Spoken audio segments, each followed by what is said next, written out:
Hi, and thanks for tuning in to the CBA Podcast, a place where we chat about our own recent achievements in the area of electronics, software and mechanical engineering, and more likely than not, give excuses for not having done anything at all.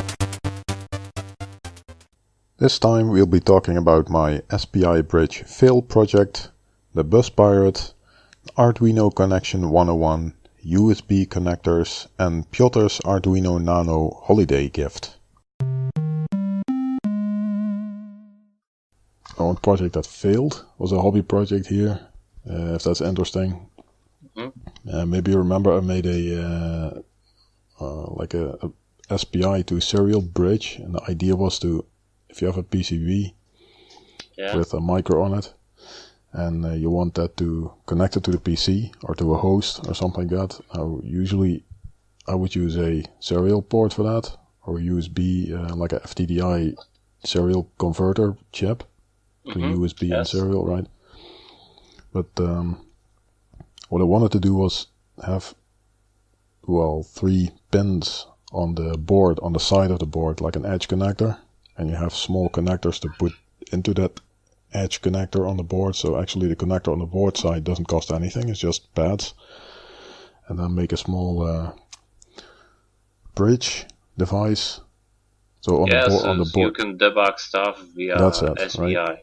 Yeah, that's it, exactly. So I made a connector, made a board with that connector, and made a bridge with a small micro on it, so to talk SPI towards the board and serial towards the PC, and then I never use it ever. So, that was, I never ever use that.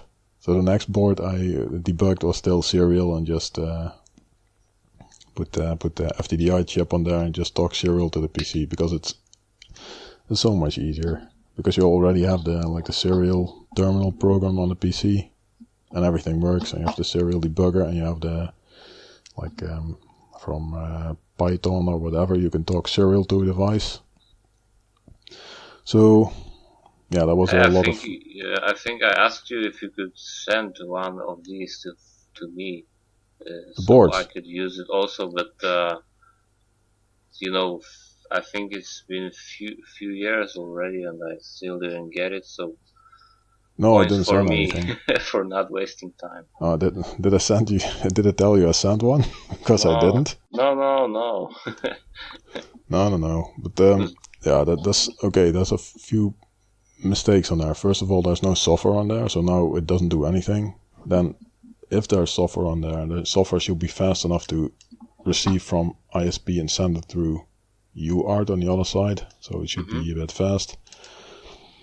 And also, and it probably isn't. No, there's no software. There's no software at all. So that would mean, spend time to get software working. And also the next fail is I put on the board side, on the edge connector on the board, I put only 4 pads, and that's fine if you have ground and clock and ground and clock and serial in and serial out. But actually what I did, I think, was ground and power and serial out and clock. So there's no way to talk back to the board. So the idea was just to receive debug output from the board, but never to do anything. So that's pretty dumb. Should have done that. Should have done that differently. Just use Mihai style. Yeah. I have a few more of those boards. That's a completely waste of time. And the board is laying here, and it's I never do anything with that. But do you know the Bus Pirate, maybe? Bus Pirate, I've heard about it, but I never use it. Yeah, that's pretty much the same thing. So what I was making was the small part of what's in the Bus Pirate with another connector. And the Bus Pirate does that. Bus Pirate is anything to anything else, right? Yeah, something like that. Yep, can behave like I2C master or SPI master or SPI slave or something like that. So the only weird thing about it with the firmware that's in the Bus Pirate, at least the one that I have here, is that it spits out SPI data in a weird way. So it's not easy to read. So that's the only problem I have. But for debugging something, that's pretty neat. So what I'm trying to say is that thing I made was a complete waste of time. and Bus Pirate is probably the only thing you need for that. So yeah. Yeah, you can always use Arduino, and it has the serial port built in the USB. Exactly. Right. Yeah. Actually, how does that work? If you remember that, if you know that. Let's see what I do here. If I have a board with a microcontroller on it, I have one a programming connector. That's the program connector on chip, and there's another like a UART output of the. Yes. So what I do here, if I debug something, well, to upload, I use one USB cable from the PC to the board, and to debug, I use another. Yeah, USB same cable. here. You have two USB cables on the to the device, really? Yeah, same here, really, but except for the Arduino, because Arduino has. This is cool that you can program and talk to the device via the same cable.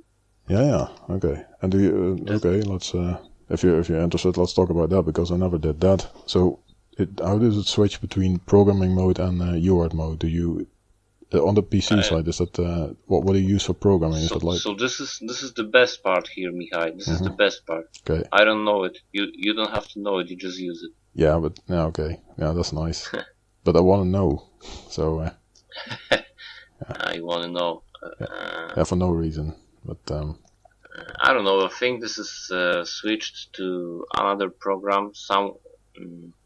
There is a command sent to the Arduino, and then the Arduino switches itself into the software receiving mode, and everything is transferred, and then the Arduino is switching itself back to the application. Application mode. Okay. So, and what do you use on the PC side for software? Is that like what I use here to upload stuff as AVR Dude usually? But yes. This also uses AVR Dude. Really? Oh, okay. Arduino, yeah. Then probably yeah. Yeah, it probably uses a handshake signal line, like what is this? it? I don't know. I didn't try this. I think that there are drivers for many programmers. So to say, you don't have to use the USB cable. You can use the external programmer of various sorts. And I think the Arduino is resetting itself into the programming mode. I don't know, it's just guessing here. Yeah, okay, but for Arduino you use one cable. You can use one cable, but you can also use two cables. And it doesn't close any possibilities on you. It just opens the one cable debug and programming. Oh, that's nice. That's not bad. Actually, I still never did anything with Arduino. I think I helped someone fix a bug here with Arduino, and that was it basically. So I went to a couple of guys who were using Arduino once, but that was it. Well, it's not like I'm using it a lot, because I only hook it up from time to time when the niece is here, and there's an idea to waste some time on electronics learning. So it's easy for someone to learn to program with one cable. If you tell somebody to hook up power supply, then the connector cable to debug stuff, and then there are some other cables to program stuff. Everything is complication level is growing in avalanche tempo. Okay, that's interesting. And what do you use for like IDE? Do you use a special Arduino IDE, or is that? Yeah. With Arduino, I use only this, and for any other AVR, so to say raw AVR, so I only use Notepad++, exe. This is for Windows application, and it has some highlights and makefile with the AVR lib for Windows. All works okay. Okay. That's nice. Yeah. Probably the most common versions for both. both scenarios with and without the Arduino. Yeah.